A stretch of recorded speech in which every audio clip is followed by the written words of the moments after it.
When I was 6 years old, I used to go swimming, I used to play tennis, I used to do roller skating, and I happened to be a little bit better at tennis, I guess, than the other things. And actually, I was a very good child. I used to love studying. I used to not want to miss school at all, ever. I was a very boring child. So I was never a part of like any big shararat plan. I wanted to just study, and so for me a big decision was whether I wanted to study or become a tennis player, and that's the decision I needed to make. I felt that I had to sacrifice one thing for the other, and I felt that I loved tennis too much and I was too passionate about it to let it go, but I was very particular that I wanted to finish my schooling. I did a proper school. I did my board exams. I gave 11th, 12th. I did my boards in 12th as well from a normal school. I never did correspondence. And then I went to college for about a year and a half, and then after that it just got too difficult to manage after that. I loved the game from the beginning, but I was obviously too young to make a decision at that time, as to what I wanted to do. But I think when I was around 12, I wanted to become a professional tennis player, and I followed that dream, and I wanted to be the best first in our state, then our country, and then obviously in the world. I've been fortunate enough to be able to achieve all those goals in my life. I think I'm a normal, somewhere, behind that tennis player and that person who dreamt of becoming the best in the world and everything and representing India. Somewhere there's still that young, normal girl who wants to do normal things like any other girl and dress up and get ready. So I've always been like that. I was never really a big tomboy in terms of my dressing, even though my mind, all my best friends are guys, I always hung out with guys and everything. So I've been a tomboy in that sense, but I've never been a tomboy. I always wanted to dress up and look nice, and yeah, so that's the little small normal young girl that I still have in me. So like I said, I was 6 when I started playing, and I came from a place, Hyderabad, which at that point wasn't one of the biggest cities. For a girl and her parents, I was the only child at the time, and for a girl to say, one day I want to play Wimbledon. We were made fun of, we were ridiculed, my parents at that point. And then the norm of, oh, Kali ho jayegi, shadi kaun karega.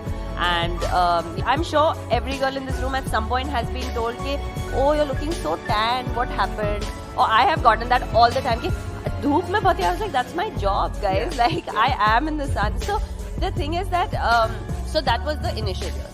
Then later, for even people to sit up and believe that the fact that a girl wants to be at that level and is dreaming of being at that level. So I think the point I'm trying to make is the attitude. A woman does not have to be in the kitchen only and cook and have kids. A woman can be a professional sports person, and playing tennis or playing cricket or playing any other sport doesn't have to be recreational for women. And that's the attitude we need to change as a nation.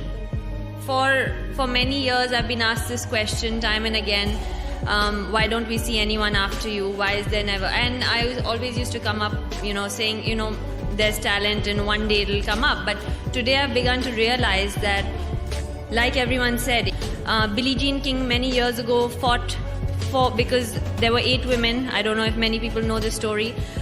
She was a great tennis player. She was the pioneer who got WTA and formed the Women's Tennis Association. And they wouldn't give us recognition as an association, and the men used to get prize money, and they had a whole association and the women didn't. And Billie Jean King actually challenged a player called Bobby Riggs at the time and told him to play a match against her, and said that if I beat you, we are going to have an association. And everyone laughed. Bobby Riggs made fun of her. The whole media was there for the first time in history of tennis, and she beat him. And today we are at par, making a couple of $1 million, couple of million pounds, the same amount as men do when we win Wimbledon. So I think that as women, we need to learn to stand up for ourselves and stand up to fight, and only then others will respect us. And respect the fact that if we are a girl and we want to play a sport, it doesn't need to be recreational. We don't have to be a doctor, we don't have to be a teacher, you can be, you don't have to be. If you love running, you run. If you love swimming, you swim. If you love playing cricket, you play cricket. And I had supportive parents, fortunately. I come from a family of 2 girls. We were never made to feel that, even though my whole family is into cricket, we were never made to feel that, we were ever missing a boy in our family. And I think that's the attitude we need in general in this country to move forward. And I urge parents, I urge the media, I urge the corporates to come forward and actually believe that women can be as famous. And I think that we need to not suppress women when they come out and speak. When women in this part of the world speak up for themselves, they're slated to be rebels. They're slated to be people or women who don't value relationships and families, and that's the world we live in, and that's the reality. And that attitude needs to change for us to move forward.